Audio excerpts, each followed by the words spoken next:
Hi, it's Lauren. Welcome back to my craft room. It's the 25th of the month, which means it's time for some Christmas inspiration. And this month, I'm going to be using the Stencils 360 from Penguin Palace. I got this system not too long ago, and I'm finally breaking it out and using it. I am going to show just how I walked through and figured out the setup and how it worked best for me. I'm going to be using an 8-inch stencil first. This is the Poinsettia Wreath Stencils 360. So I grabbed the large frame, which has all of the different symbols on it. And then I grabbed the 8-inch guide ring, as that's going to be the size of the stencil that I'm using. I'm going to be doing an A2 background. So I grabbed the clear guide, I guess, template that has the 4¼ by 5½. So I could put my A2 card, like cardstock piece into that frame to keep it in place. And then as I was reading the instructions, I saw that you should tape your guide ring to the clear plastic ring where you're going to be holding your cardstock that you will be doing the stenciling.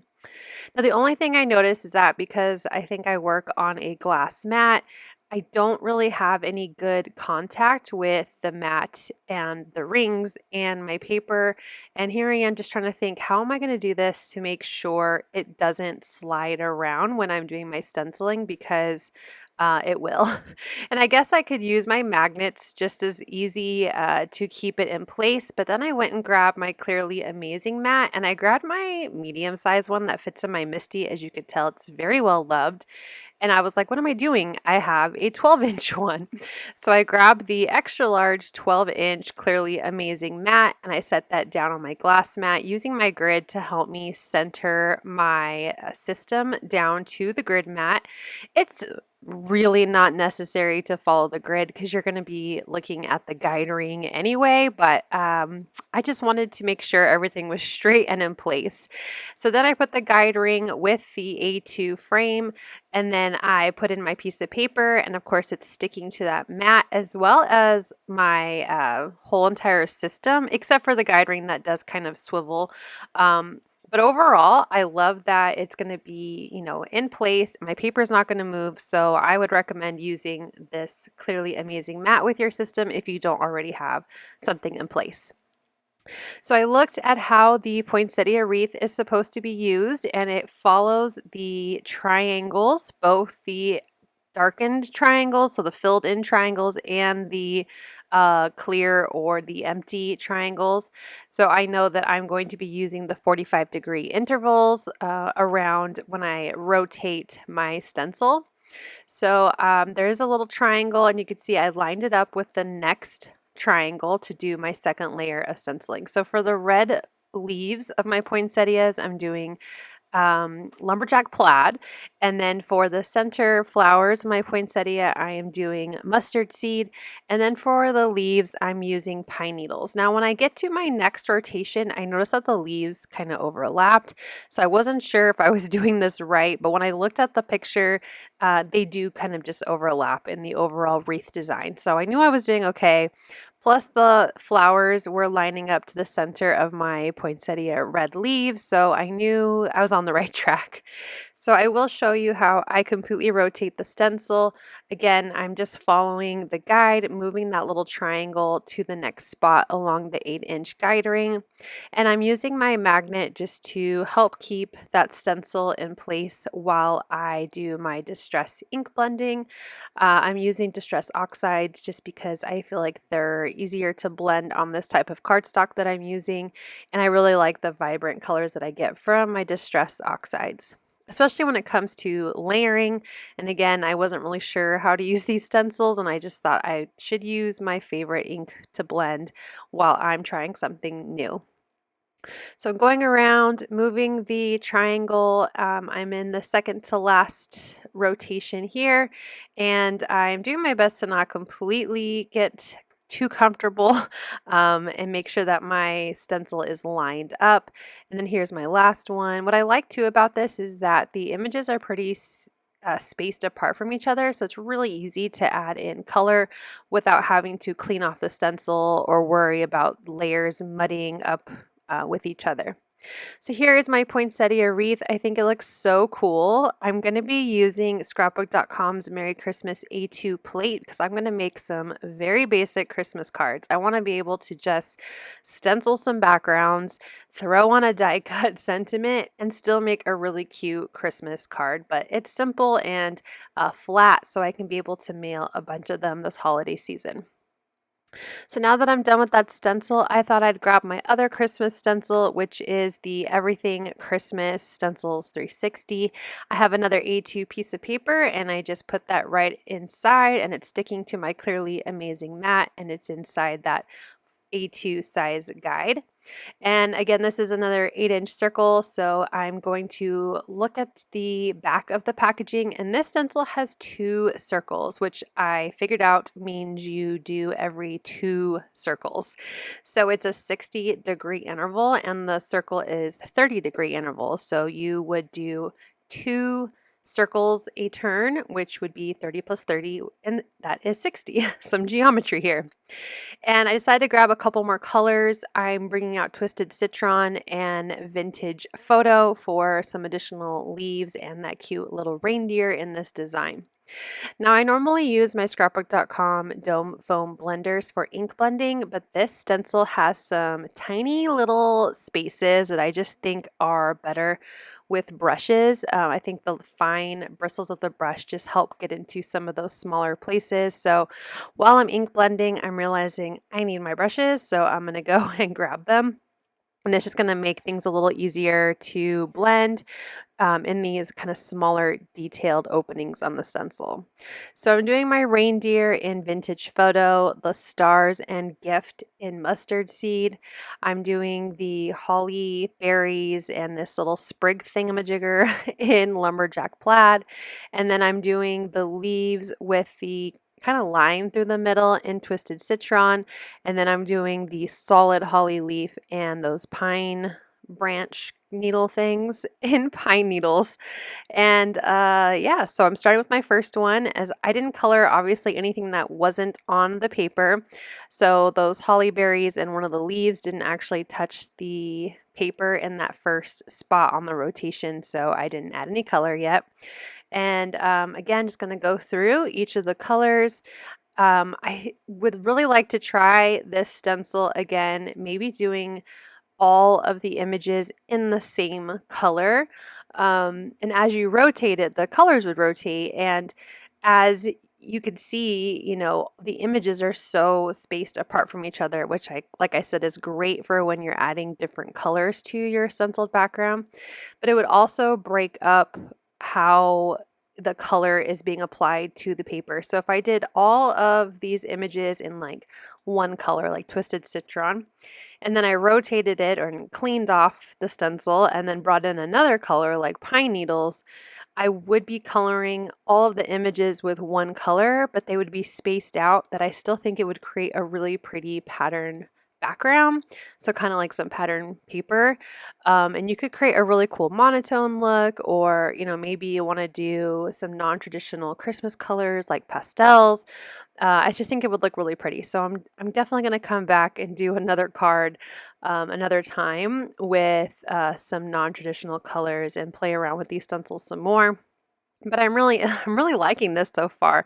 I love that it's kind of mindless a little bit, although I will say on the next stencil, I kind of forget to color in some of the stencil images, but you know what? It's fine. It's a handmade card. It doesn't have to be perfect.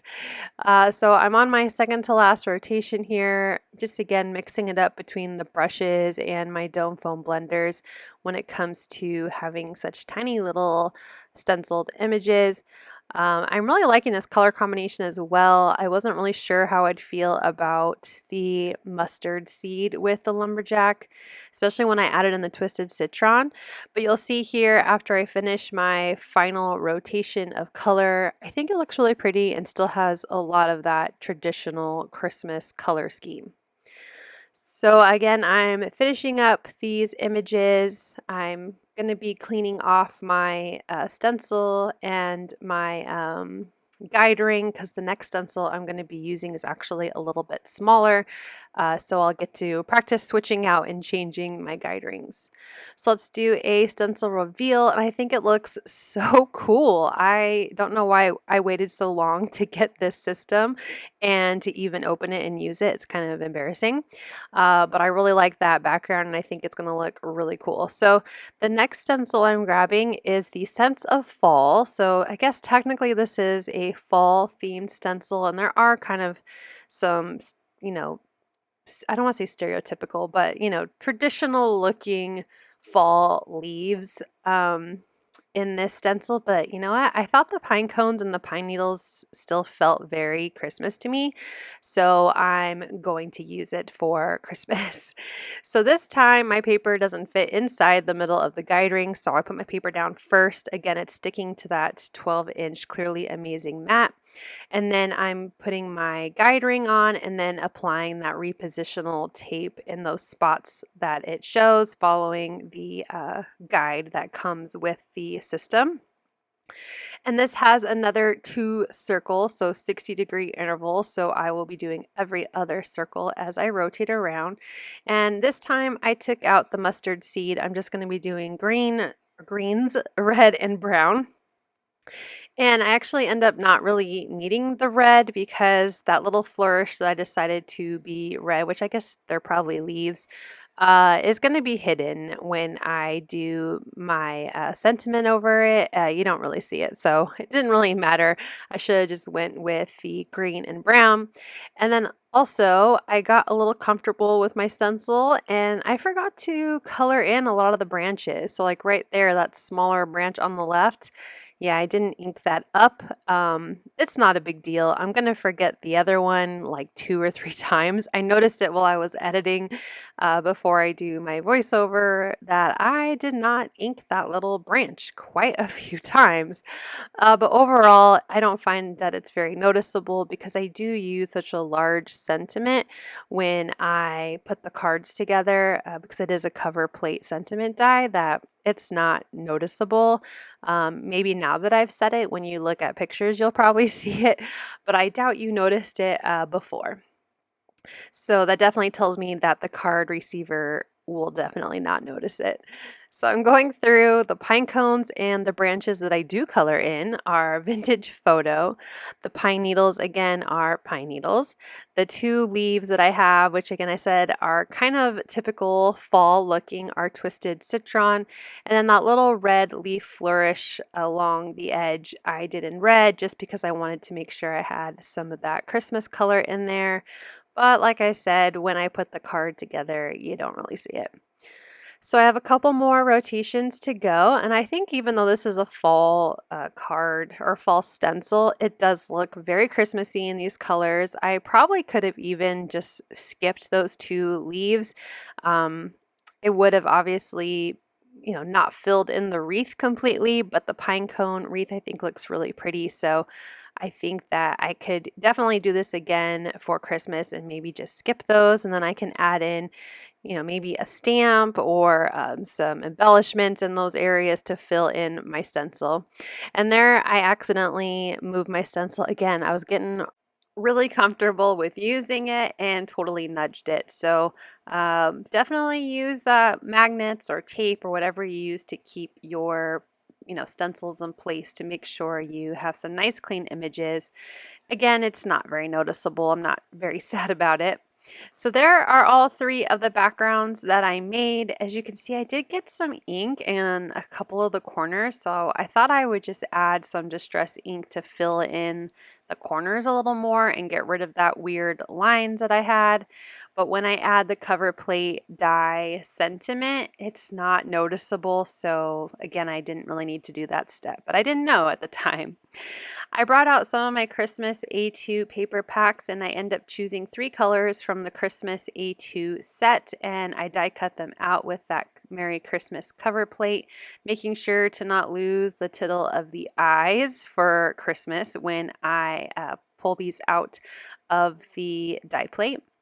So there you can see I decided to do that deeper red color with the pine cones, the deep green with my poinsettia wreath, and that brighter green with all of those fun Christmas images. I'm using my glue with a fine tip to add adhesive to the back side of my die cut and then glue that right on top of my stenciled background. Again, I was going for simple, flat Christmas cards, and I really think that it's turning out nice. So my A2 background ended up being a little bit bigger than my cover plate, so I'm just using a paper trimmer to trim the excess if it's large enough. And then on this, if it shows just a little bit like right here, I'm going to grab my large scissors and just trim it off. You know, do whatever works for you when it comes to hiding those little, you know, peeking out pieces of cardstock. I also want to make sure I glue down the tittle of my eye, so I'm just adding a little glue to where it should go onto my card front and then glued it down using my jewel picker. So I'm going to repeat that process for the other one. So I have the red one on top of those pine cones. I really like it. And the green one I felt was going to get a little lost on that background because it's so busy. I probably should have done another darker green, but I wanted to mix things up. So I thought to darken up the sentiment a bit, I would just take the leftover ink on my Dome Foam blender that has pine needles, Distress Oxide on it, and I would just add a little bit of color to the words Merry Christmas. Thinking back as I'm editing, I probably should have used my paper pouncers from Picket Fence to add in just a little bit of light pouncing of color, but it would be a dye-based ink as that's what I've been using with my paper pouncer. So I'm just going to do what I've been doing anyway with the Distress Oxide so that way the colors would match. So anyway, you could use paper pouncers for this though if you have them. And then I just glued it on the same way as I did the other two. I have some yellow gold watercolor and a fine brush, and I'm just going to splatter on a bunch of gold around all three of those cards to add in some shine and just some interest and splatter to these card fronts. So let's take a final look at how they turned out. I think the gold really helped just add a little bit more to the card fronts, and I think they turned out really cool. They're very pretty. The poinsettia one is probably my favorite. I just love that vibrant red behind that dark green sentiment, and I can see definitely making more of these in my future. But I hope you like this video and that you check out this awesome stencil set yourself. Thank you so much for watching. I hope you'll click like, and if you're new here, I hope you'll subscribe and come back. As always, you can find everything I use down below in the description box. Thank you and have a wonderful day. Bye!